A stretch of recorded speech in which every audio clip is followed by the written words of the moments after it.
The second shot shattered the windshield of Sarah's vehicle, sending glass fragments across the interior as the convoy ground to a halt. Around her, soldiers shouted orders and scrambled for cover behind the vehicles, their training taking over despite the chaos. But Sarah was already moving with a purpose none of them understood. "Martinez, stay down," Sergeant Rodriguez yelled as he saw her climbing out of the vehicle. "Get behind cover and maintain radio contact." Sarah nodded and grabbed her equipment bag, but instead of seeking shelter, she sprinted toward a rocky outcrop 30 yards from the road. To her fellow soldiers, it looked like panic, a frightened communications specialist running blindly for cover. They had no way of knowing she was executing a plan she had rehearsed mentally dozens of times. Behind the rocks, Sarah's hands moved with practiced efficiency. In less than 90 seconds, she had assembled her rifle, a custom M24 that she had modified, and zeroed herself. The weapon felt familiar in her hands, like an extension of her own body after years of training and countless hours of practice. Her grandfather's voice echoed in her memory. "The rifle doesn't make the sniper. The sniper makes the rifle." Through her scope, Sarah quickly identified the enemy positions. 3 muzzle flashes from the eastern ridge, approximately 800 yards out. 2 more from rocky positions on the western wall, closer at 600 yards. The insurgents had chosen their positions well, creating overlapping fields of fire that trapped the convoy in a deadly crossfire. Her fellow soldiers were pinned down, unable to effectively return fire at enemies they could barely see. Private Jackson was bleeding from a graze on his arm, while Corporal Smith tried desperately to coordinate their response over the radio. They were brave men fighting against an enemy that held every advantage, except one they didn't know they had. Sarah's first target was an insurgent sniper on the eastern ridge who had been systematically targeting the convoy's vehicles. Through her scope, she could see him adjusting his position for another shot, completely unaware that he was being watched by someone with superior training and equipment. Sarah controlled her breathing, feeling her heartbeat slow as she entered the zone of perfect focus that separated amateur marksmen from true snipers. The shot was clean, a single bullet that traveled 837 yards to find its target. The insurgent sniper fell backward, his rifle tumbling down the rocky slope as his fellow fighters looked around in confusion. They had expected return fire from automatic weapons, not precision shooting from an invisible marksman. Sarah was already acquiring her next target before the sound of her first shot had finished echoing off the canyon walls. A machine gunner on the western ridge was raking the convoy with suppressing fire, keeping her fellow soldiers pinned while other insurgents maneuvered for better positions. This shot was more challenging, 740 yards at a slight upward angle, with a crosswind that required careful compensation. The bullet found its mark, silencing the machine gun and sending the gunner's companions scrambling for new cover. 2 down, but Sarah could see at least 6 more insurgents repositioning themselves for a continued assault. They were well-trained and disciplined, not the kind of fighters who would break and run after losing 2 men. From the convoy below, Sergeant Rodriguez was trying to make sense of what was happening. "Did anyone see where those shots came from?" he shouted into his radio. "We've got someone out there providing support." Sarah smiled grimly as she tracked her third target. If only they knew their support was lying 50 feet away from them, hidden behind the same rocks they thought provided inadequate cover. Her position was perfect, elevated enough to see the entire battlefield, but low enough to remain undetected by enemy forces focused on the trapped convoy. The third insurgent fell as he tried to move between positions, Sarah's bullet catching him mid-stride. The enemy's tactics were becoming clear now. They were trying to flank the convoy from both sides, while maintaining suppressing fire from the ridges. It was a sound strategy that would have worked against a conventional response, but they weren't facing conventional opposition. Sarah's grandfather had taught her that a sniper's greatest advantage wasn't just accuracy, but the psychological effect of invisible death. Each shot she fired was carefully calculated not just for its physical impact, but for how it would affect enemy morale and decision-making. Insurgents who had felt safe in their hidden positions were beginning to realize they were being hunted by someone they couldn't see or locate. The fourth shot eliminated a spotter who had been directing fire against the convoy. Sarah had identified him through patient observation, watching how he communicated with other fighters and noting the small mirror he used to signal positions. With him gone, the enemy's coordination began to break down visibly.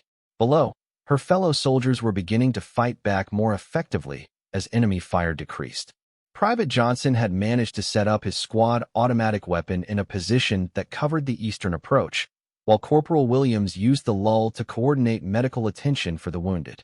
They were good soldiers making the best of a bad situation, but they still had no idea who was saving their lives.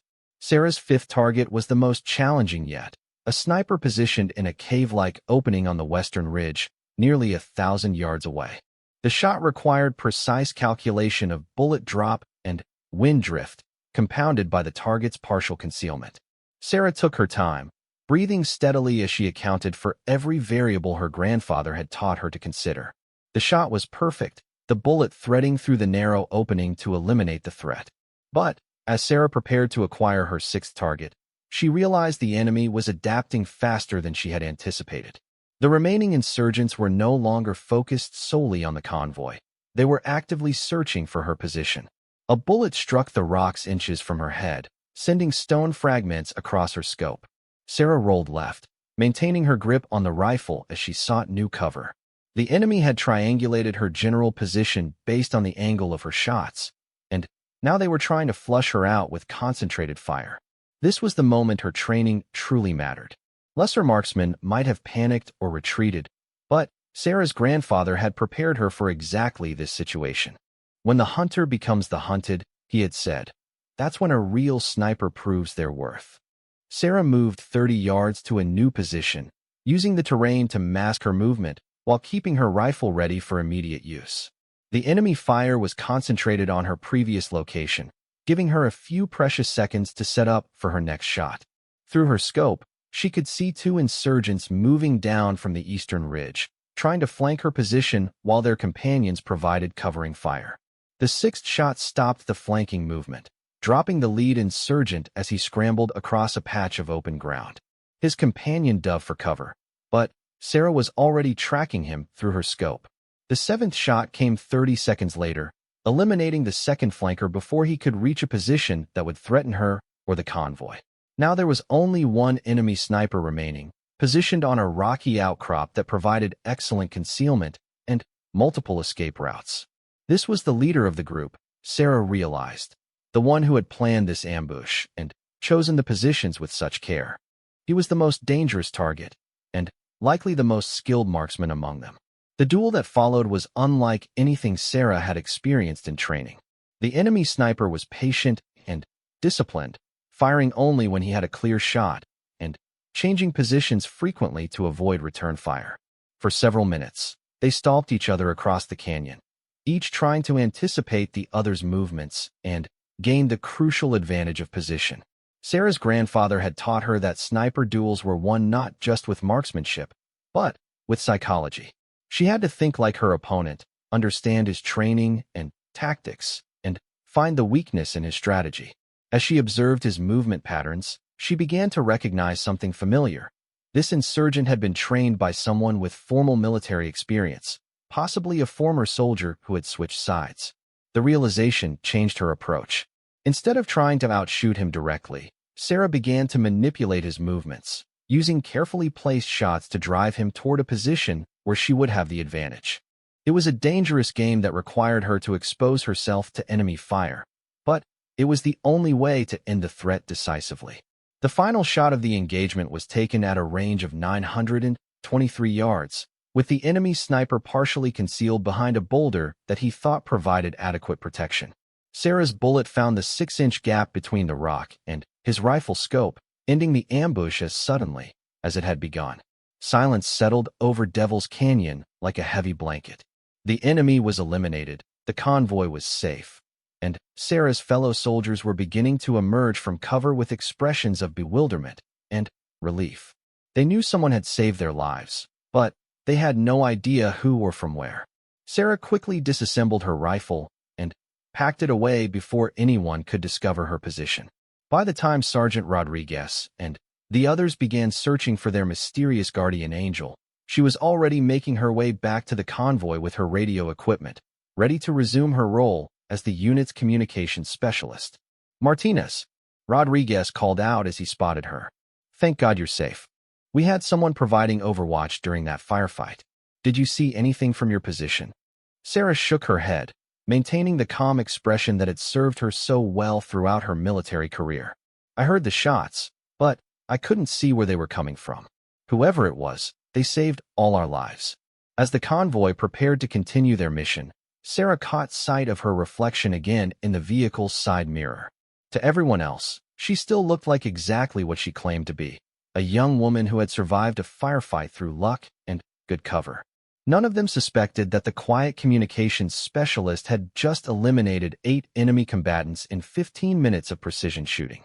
The transformation was complete, but invisible.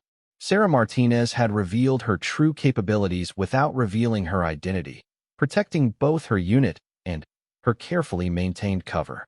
But as they drove away from Devil's Canyon, she knew that word of the mysterious sniper would spread quickly through military intelligence channels. Her secret was safe for now, but the questions were just beginning.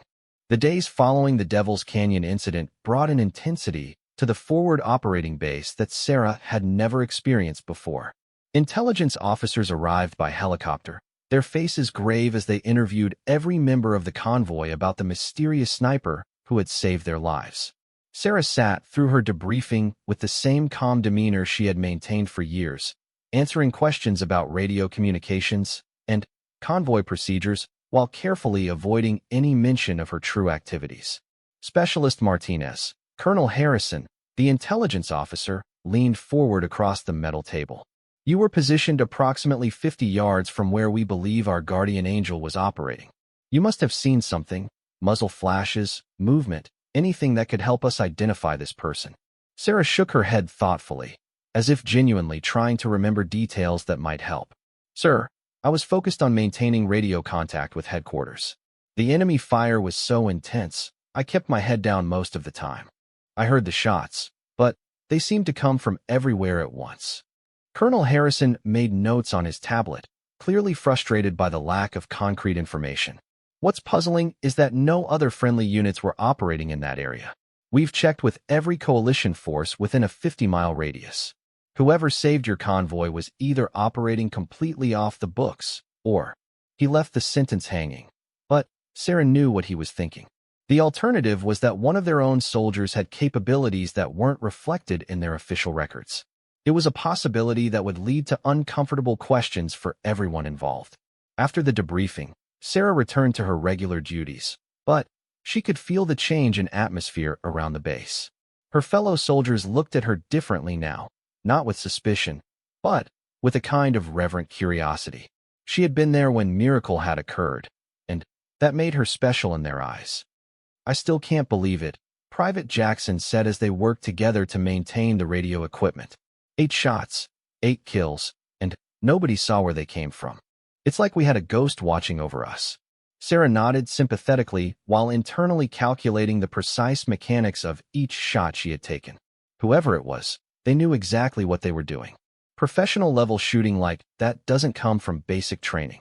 Rodriguez thinks it might have been a Navy SEAL or Delta Force operator, Jackson continued.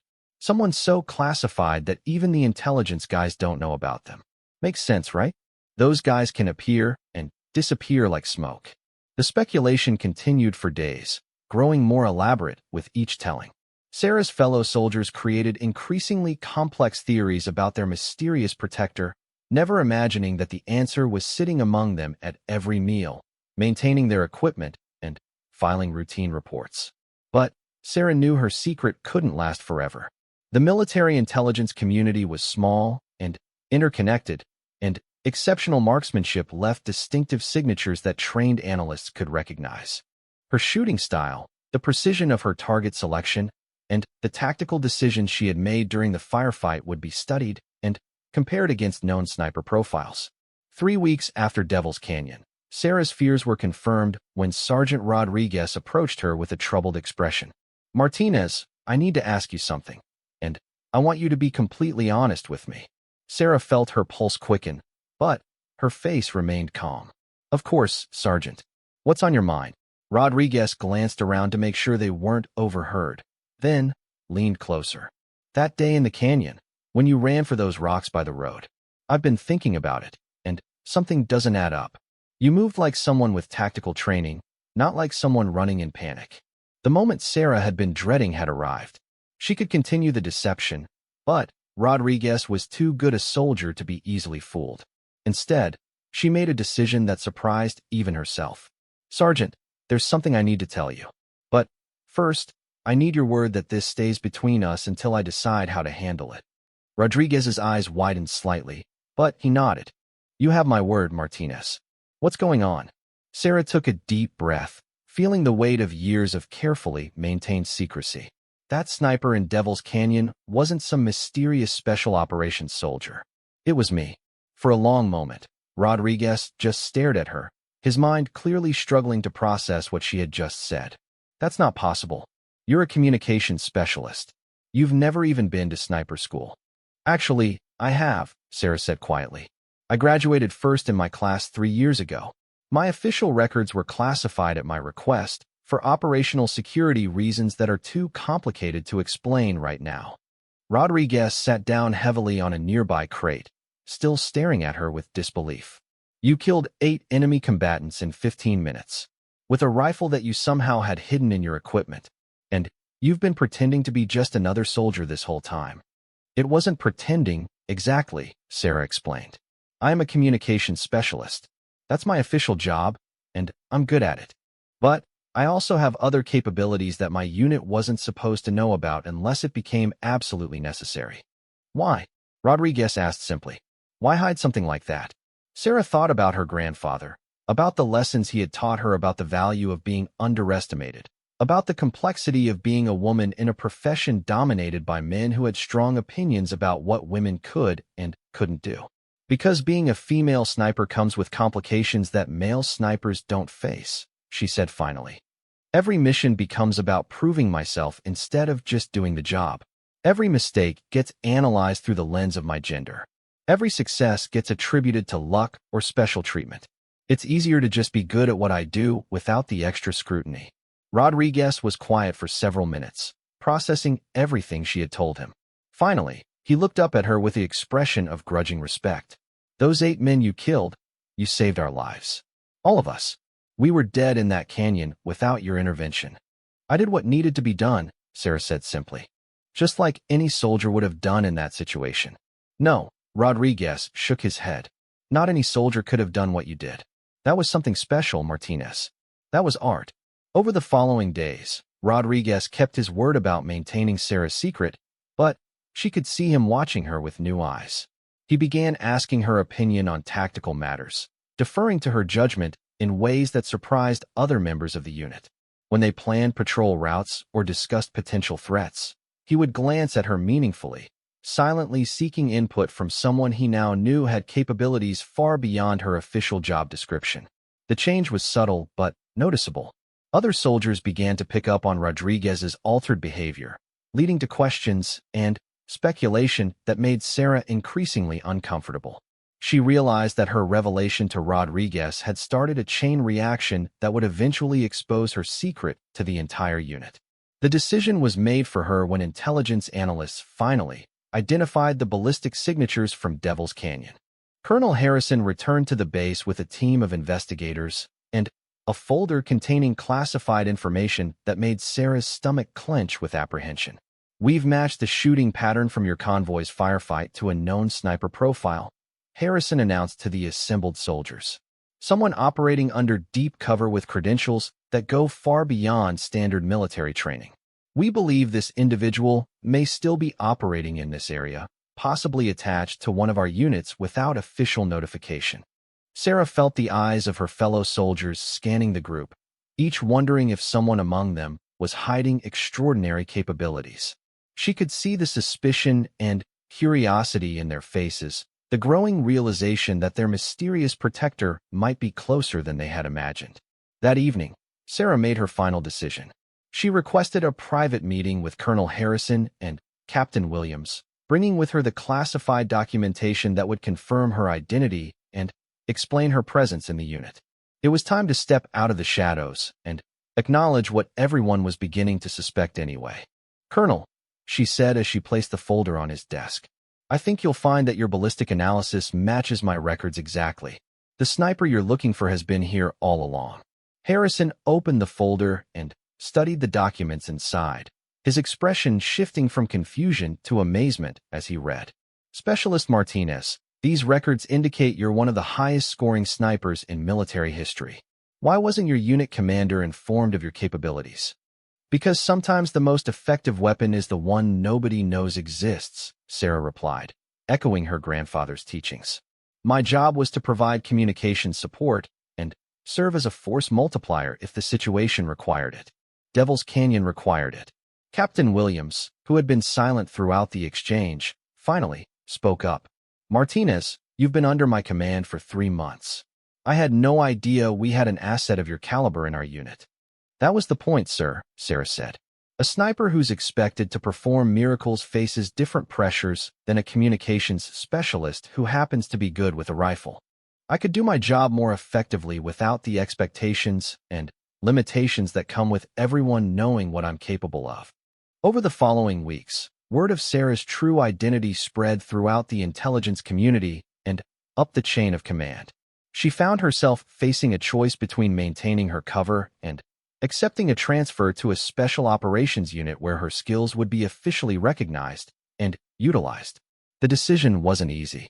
Her time with Alpha Company had been some of the most satisfying of her military career, despite the deception required to maintain her cover. These men had become her brothers, and she had proven she could protect them in ways they never imagined possible. But Sarah also realized that her secret was out, and there was no going back to the simple life of an underestimated communication specialist. The ghost sniper of Devil's Canyon had become too well known to remain invisible. In the end, Sarah chose to transfer to a special operations unit where she could use her skills openly and without restriction. But before she left, she gathered Alpha Company together for a final briefing that none of them would ever forget. "I want you all to know," she said, looking at each of their faces, "that serving with you has been the honor of my career. You're good soldiers and good men, and you deserve to know the truth about what happened in Devil's Canyon." "So it really was you?"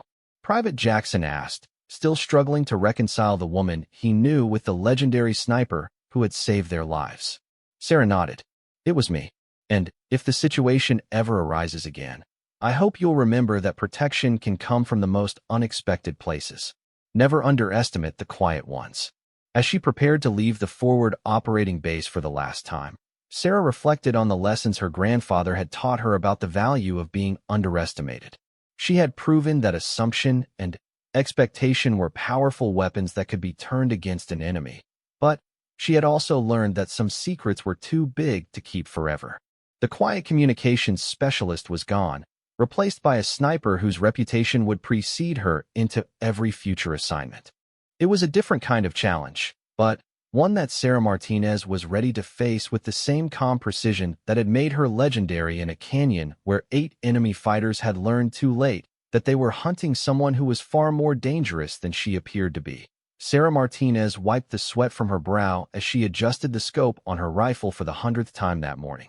The Afghan sun beat down mercilessly on the rocky outcrop where she lay concealed, her ghillie suit blending perfectly with the dusty terrain. To her fellow soldiers in the valley below, she was just another member of their support team, a communications specialist who happened to be good with equipment maintenance. They had no idea she was one of the deadliest snipers the military had ever trained. The deception wasn't intentional at first. When Sarah joined the Army 6 years ago, she never mentioned her childhood spent hunting with her grandfather in the mountains of Colorado. She didn't talk about the countless hours she'd spent learning to read wind patterns, calculating bullet drop, or the natural steadiness of her hands that made her exceptional with a rifle. She was quiet by nature, preferring to let her work speak for itself. During basic training, her marksmanship scores were so high that her drill sergeant assumed there had been a mistake. When she consistently outshot seasoned marksmen at the range, whispers began to spread. But Sarah downplayed her abilities, claiming luck and beginner's fortune. She had learned early in life that being underestimated was often an advantage. Her unit, Alpha Company, had been deployed to this remote region of Afghanistan for 3 months. Their mission was to establish a forward operating base and provide security for supply convoys moving through the dangerous mountain passes. The area was crawling with insurgents who knew the terrain like their own backyard and had been picking off coalition forces with increasing boldness. Captain Williams, their commanding officer, was a good man but traditional in his thinking. He saw Sarah as a valuable asset for her technical skills and attention to detail, never suspecting that the quiet woman who maintained their radio equipment could put a bullet through a target at over 1,000 yards. Sarah was content with this arrangement. It allowed her to do her job without the extra scrutiny that came with being a female sniper in a male-dominated profession. The other soldiers in Alpha Company treated her with respect, but there was always an underlying assumption that she needed protection. Sergeant Rodriguez often assigned her to rear positions during patrols, believing he was keeping her safe. Private Jackson would insist on carrying her heavier equipment, thinking he was being helpful. They meant well, but none of them realized that Sarah had completed sniper school with the highest scores in her class, graduating ahead of men who had been shooting since childhood. Her cover story was simple and believable. She told them she had grown up in the suburbs, that her father worked in an office, and that she joined the military for college money and technical training. The truth was more complex. Her grandfather, Miguel Martinez, had been a Marine sniper in Vietnam. After the war, he'd retreated to a remote cabin in Colorado, where he taught his granddaughter everything he knew about precision shooting and survival. Miguel never spoke about the war, but he poured his knowledge into Sarah with an intensity that bordered on obsession. He taught her to read the signs in nature that most people missed, how the movement of grass revealed wind direction, how shadows could conceal or reveal position, how patience was more valuable than speed. By the time Sarah was 16, she could hit a playing card at 300 yards with iron sights. The skills came naturally to her in a way that surprised even Miguel. She had an innate understanding of ballistics, an ability to calculate complex angles and distances in her head, and, most importantly, the mental discipline required for long-range precision shooting. But Miguel also taught her something else, that being underestimated was the greatest advantage a sniper could have. Now, lying on this Afghan mountainside, Sarah used those lessons daily. While her fellow soldiers focused on their assigned duties, she quietly gathered intelligence. She memorized the terrain, identified potential shooting positions, and tracked the movement patterns of local insurgents. Her position as communications specialist gave her access to intelligence reports and patrol schedules that painted a clear picture of the threats they faced. The enemy had been escalating their attacks over the past month. Roadside bombs were becoming more sophisticated, and sniper attacks on coalition forces were increasing. Just last week, they had lost 2 soldiers to enemy marksmen who seemed to appear and disappear like ghosts in the rocky terrain. The men were growing frustrated and nervous, knowing they were being hunted but unable to strike back effectively at an enemy they rarely saw. Sarah watched through her scope as a patrol returned to base, the soldiers moving with the careful tension of men who knew they were in danger. She could see the stress in their posture, the way they scanned the ridgelines with worried eyes. They were good soldiers, but they weren't trained for this kind of warfare. They needed someone who could fight the enemy on equal terms, someone who could use the same tactics against them. As the sun began to set behind the mountains, Sarah made a decision that would change everything. Tomorrow's patrol was scheduled to move through Devil's Canyon, a narrow pass where enemy snipers had struck twice before. Intelligence suggested the insurgents were planning another ambush, using the same tactics that had proven successful in previous attacks. Sarah began to plan. She studied the topographical maps, identifying elevation points that would give her clear fields of fire across the canyon. She calculated ranges and wind factors, mentally preparing for scenarios that her unit wasn't even aware they might face. Her grandfather's voice echoed in her memory. A sniper's greatest weapon isn't the rifle, it's the element of surprise. The next morning arrived with unusual tension in the air. Captain Williams briefed the patrol on their mission, a routine supply run that everyone knew was anything but routine. The men checked their equipment with extra care, their faces grim with the knowledge that they were likely walking into another ambush. Sarah volunteered to accompany the patrol as their communications specialist, a request that surprised no one. She was known for her dedication and had never missed an opportunity to support her unit in the field. What they didn't know was that hidden beneath her standard equipment was a disassembled sniper rifle, a weapon she had quietly requisitioned and maintained without anyone's knowledge. As the convoy prepared to move out, Sarah caught sight of her reflection in a vehicle's mirror. To everyone else, she looked like exactly what she claimed to be, a young woman doing her job in a dangerous place, someone who needed their protection rather than someone capable of providing protection for them. The irony wasn't lost on her. The convoy consisted of 4 vehicles carrying supplies and 12 soldiers. Sarah rode in the second vehicle, her radio equipment at the ready and her hidden rifle components secured in a way that would allow for quick assembly if needed. The plan was simple. If they were ambushed, she would break away from the convoy, find a suitable position, and provide overwatch that no one expected. As they entered Devil's Canyon, Sarah felt the familiar calm that came before action. Her senses sharpened, taking in every detail of the terrain. The canyon walls rose steeply on both sides, creating perfect positions for enemy marksmen while limiting escape routes for the convoy. It was exactly the kind of terrain where her skills would make the difference between life and death for her fellow soldiers. The radio crackled with routine communications, but Sarah could hear the underlying tension in the voices. Everyone knew this was where the enemy would strike if they were going to strike at all. The question wasn't if an attack would come, but when and from where. Sarah's grandfather had taught her that the moment before contact was when a sniper's mind became most important. Training and instinct had to merge into something greater, a perfect clarity of purpose that would allow her to do what needed to be done. As the convoy moved deeper into the canyon, Sarah felt that clarity settling over her like a familiar coat. In a few minutes, her secret would be revealed. The quiet communications specialist that her unit thought they knew was about to disappear, replaced by someone none of them had ever imagined existed. The transformation had been years in the making, built on a foundation of training, discipline, and carefully guarded secrets. The first shot came without warning, echoing off the canyon walls like thunder. The convoy's lead vehicle swerved as the driver fought to maintain control, his side mirror shattered by a sniper's bullet. The ambush had begun, and Sarah's moment had arrived. She was no longer just another soldier in need of protection. She was about to become their salvation.